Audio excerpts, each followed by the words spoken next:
আওয়াজটা শুনেই হয়তোবা বুঝতে পারছেন স্প্রিং রোলগুলো কতটা ক্রিস্পি। আপনারা চাইলে বাসায় বসিয়ে কিন্তু এভাবে ক্রিস্পি অনেক মজাদার স্প্রিং রোলগুলো ঘরেই বানিয়ে নিতে পারবেন। আর ফ্রোজেন করবেন কিভাবে তাও বলে দিব। এখানে আমি 4 টুকরো চিকেন ব্রেস্ট, পরিমাণ মতো পানি আর একটু আদা রসুন আর লবণ দিয়ে সিদ্ধ করে নিচ্ছি। আর এখানে আমি 1.5 টেবিল চামচ তেল দিয়ে দিলাম, 1 টেবিল চামচ করে পেঁয়াজ কুচি আর রসুন কুচি দিয়ে দিলাম। এখন আমি দিয়ে দিচ্ছি চিকেনগুলো। একটু ব্রাউন কালার হয়ে আসা পর্যন্তই পেঁয়াজ রসুনগুলো চিকেনগুলো দিতে হবে। চিকেনগুলো ভালোভাবে একটু মিশিয়ে কয়েক সেকেন্ডের জন্য তারপর কিন্তু সবজিগুলো দিয়ে দিতে হবে। বেশিক্ষণ কিন্তু এটাকে ভাজা যাবে না, তাহলে কিন্তু চিকেনগুলো শক্ত হয়ে যেতে পারে। তো এই তো এখন আমি দিয়ে দিচ্ছি বাঁধাকপিগুলো। তা আপনারা এখানে যে কোনো সবজি আপনাদের পছন্দ মতো ব্যবহার করতে পারেন। তা আমি এখানে বাঁধাকপি আর গাজরই ব্যবহার করছি। আমি এখানে 2টা বড় সাইজের পেঁয়াজ কুচিও ব্যবহার করলাম। তারপর 2 টেবিল চামচ সয়া সস, 3 টেবিল চামচের মতো সুইট চিলি সস, 3 টেবিল চামচের মতো টমেটো সস ব্যবহার করলাম। তারপর দিয়ে দিলাম হাফ চা চামচের মতো গোলমরিচ গুঁড়ো, পরিমাণ মতো কাঁচামরিচ, ঝালটা আপনারা আপনাদের পছন্দ মতো দিবেন। আমি কিছুটা কাঁচামরিচ রেখে দিয়েছি, ঝাল প্রয়োজন হলে একেবারে শেষে অ্যাড করব। তো এই তো এখন এই সব কিছু ভালোভাবে সসের সাথে মিশিয়ে নিচ্ছি। সবজিটা রান্না করতে কিন্তু বেশি সময় লাগে না, বাঁধাকপি থেকে একটু পানি ছাড়বে, এই পানিটা শুকিয়ে যাওয়া পর্যন্ত রান্না করে নিলেই কিন্তু হয়ে যাবে। দেখেন অনেকটাই কিন্তু পানি উঠে গেছে। তো এই পানিটা শুকিয়ে যাওয়া পর্যন্ত রান্না করে নেব। সসগুলো মেশানোর পর লবণটা চেক করবেন, যতটুকু লবণ প্রয়োজন ততটুকু দিয়ে দিবেন। যেহেতু সসের মধ্যে লবণ থাকে, তো লবণের পরিমাণটা বুঝে দিতে হবে। তারপর এখানে আমি 2টা ম্যাগি মশলা অ্যাড করে দিলাম। আপনারা আপনাদের পছন্দ মতো অ্যাড করতে পারেন। কেউ পছন্দ কম করে মশলাটা, আর কেউ বেশি করে, তো আপনাদের পছন্দ মতো মশলাটা অ্যাড করবেন।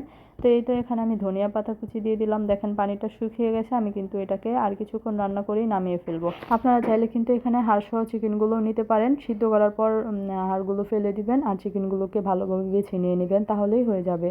তো এই তো আমার সবজিটা হয়ে গেছে। দেখেন ভেজিটেবলটা দেখতে কতটা সুন্দর, খেতেও কিন্তু অনেক মজা হয়েছিল। এইভাবে রোল বানালে খেতে অনেক অনেক বেশি ভালো লাগে। আমি এখানে একটা শীট নিয়ে নিলাম, পরিমাণ মতো এখন ভেজিটেবলগুলো দিয়ে দিব। তা আপনারা চাইলে কিন্তু এখানে পুরটা একটু কম বেশি করে দিতে পারেন। আমার কাছে একটু বেশি ভালো লাগে, তাই একটু বেশি দিলাম। তো আমি যেই 2 সাইডে আঠাটা লাগালাম, 4 সাইডে লাগালাম, এই যে সাইডটা আমি এখন আঠাটা সিল করে দিলাম, এই 2 সাইডেই শুধু লাগালে হয়। এখন যে 2 সাইড আমি ভাঁজ করলাম, এই 2 সাইডে আঠা না দিলেও হয়। আপনাদের সুবিধার্থে আমি চারদিকে দিয়ে দেখিয়ে দিলাম, যাতে রোলটা খুলে না যায়। তো বড় সাইজের একটা রোল হয়ে গেল। তো এখন আমি অন্যভাবে আপনাদেরকে একটা রোল বানিয়ে দেখিয়ে দিচ্ছি। আপনাদের যেইভাবে সুবিধা মনে হবে ওইভাবেই বানিয়ে নেবেন। তো এই রোলটার মাঝখানে আমি মোটামুটি পুর দিয়ে দিলাম। তো এটাতে পরিমাণ মতো পুর দিতে হয়, অতিরিক্ত পুর দিলে কিন্তু ফেটে যাবে। তো তারপর আমি হচ্ছে গিয়ে 2টা সাইডই একসাথে সিল করে নিলাম।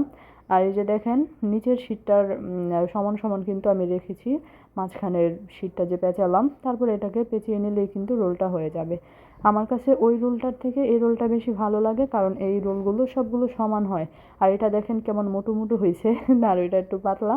তা আমি সবগুলো এখন এইভাবেই বানিয়ে নেব, কারণ এই রোলটাই আমার কাছে বেশি ভালো লাগে।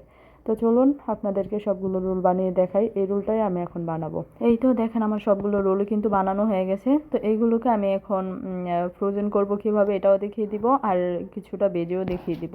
আমার কিন্তু অনেকগুলো রোলই বানানো হয়ে গেছে। এই দেখেন আমি বক্সে অনেকগুলো রোল রেখেছি, বাকিগুলোও বক্সে ভরে রেখে দিব। আপনারা চাইলে কিন্তু বক্স, জিপলক ব্যাগ বা পলিতেও রেখে দিতে পারেন, 2-3 মাস আরামসে ভালো থাকবে। তো এই তো এখানে আমি আপনাদেরকে ভেজে দেখিয়ে দিচ্ছি। তেলের টেম্পারেচারটা আপনারা দেখেই বুঝতেছেন, তেলটা কিন্তু ভালোভাবে গরম হয় নাই। আমি রোলগুলো দিয়ে দিয়েছি। এরকম পর্যায়ে রোলগুলো দিলে উপরের স্কিনটা খুবই সুন্দর থাকে, আর ভাজার পর এটাকে দেখতে অনেক বেশি ভালো লাগে। তেলটাকে বেশি গরম করে রোলগুলো ছাড়লে উপরের স্কিনগুলো একটু ফুলে ফুলে যায়, দেখতে তেমন একটা ভালো লাগে না। আর একটু সময় নিয়ে চুলার আঁচটা একটু কমিয়ে ভেজে নেবেন, তাহলে দেখবেন রোলগুলো ওপরে আর ভিতরে অনেক সুন্দরভাবে ক্রিস্পি হবে আর খেতে বেশি ভালো লাগবে। এই তো আমার রোলগুলো কিন্তু ভাজা হয়ে গেছে। আপনারা দেখতেছেন আমি কতটা সুন্দর একটা কালার নিয়ে আসা পর্যন্ত ভেজে নিয়েছি। এখন আমি রোলগুলোকে নামিয়ে নেব।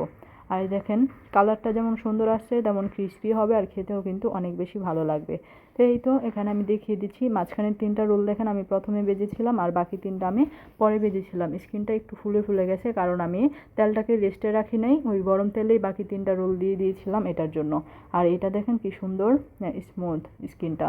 তো এই তো এটা একটু সময় নিয়ে ভেজে নিলে আর তেলের টেম্পারেচারটা একটু কমিয়ে নিলে প্রথমবার ভাজার পর, তাহলে কিন্তু রোলের স্কিনগুলো সবগুলো এরকম হবে, দেখতেই ভালো লাগে আর কি। এই রোলগুলো একটু সময় নিয়ে ভেজে নিলে কিন্তু অনেকক্ষণ ক্রিস্পি থাকে, আর ভেজিটেবলের জন্য এই রোলটা খেতেও কিন্তু অনেক বেশি ভালো লাগে। আপনারা যারা সময়ের জন্য স্প্রিং রোল বানাতে পারেন না বা বানাতে চান না, তারা চাইলে কিন্তু আমার পেজে অর্ডার দিতে পারেন। আমার পেজে অর্ডার দেওয়ার জন্য অবশ্যই ইনবক্সে নক দিতে হবে। তো এই তো স্প্রিং রোলগুলো কেমন লাগলো অবশ্যই কমেন্ট করে জানাবেন। আমার ভিডিওগুলো ভালো লেগে থাকলে অবশ্যই শেয়ার করে দিবেন। সবাই ভালো থাকবেন, সুস্থ থাকবেন। আল্লাহ হাফেজ।